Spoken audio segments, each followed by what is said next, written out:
Assalomu alaykum hurmatli kuzatuvchilar. Xudo xolasa salafan o'rash jarayonini boshladik. Video davomida polniy nurdan salafanni bitirgunga ko'rsatib o'tamiz. Salafanlarimizni latoy ustiga yayib olsak, xudo xolasa barnagimizga tortamiz. Mana xudo xolasa salafanimizni yayib oldik. Salafanni ko'tarishdan oldin teplisani to'ra burchagiga bunaqangi qistiradigan zashimni simlaridan qo'yamiz.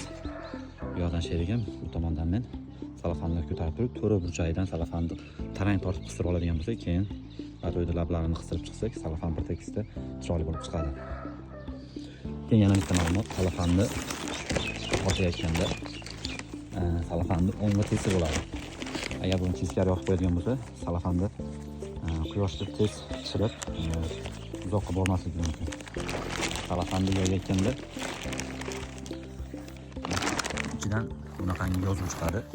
Mana shu yozuvi tepa tomonda qolishi kerak. Tepadan o'qiganda tepadan o'ngga bo'lib turishi kerak. Shunda salafanimiz o'ngga yopiladi. Salafanni agar original salafan bo'ladigan bo'lsa, ichkari qismi yog'li bo'ladi. Ichkaridagi parnik terlamaydi shunda. Ham salafan uzoq muddatga xizmat qiladi. Xudo xolasa hozir yopamiz.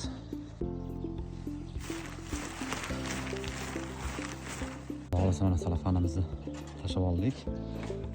4 ta burchagidan mana sim bilan tarang tortib qistirib olsak, keyin bir boshqatdan polni tortib qistirib chiqaramiz.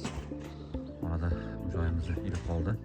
Salafan tortishdan oldin lechani bir qator ko'zdan kechirib iladigan joylari bo'lsa, imkon qadar turlab olsalar yaxshi bo'lardi. Bizga o'xshab bunaqangi salafanni yirtib qo'yadigan holatlar bo'lmaydi.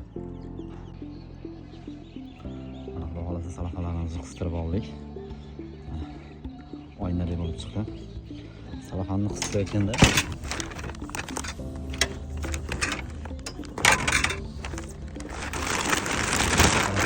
qo'l bilan tortib, oyoq bilan pastga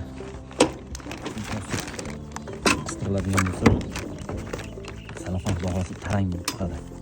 Salafan qancha tarang yaxshi tortiladigan bo'lsa, shamolda o'ynamaydi, uzoqroq xizmat qiladi. Yana bitta ma'lumot, salafanda imkon qadar quyosh chiqib turgan paytda tortiladigan bo'lsa, salafan nisbatan yumshaydi, tortish, qistirish osonroq bo'ladi.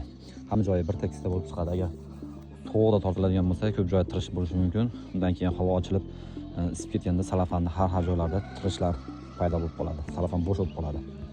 Shuning uchun imkon qadar quyoshli kunda tortgan yaxshi.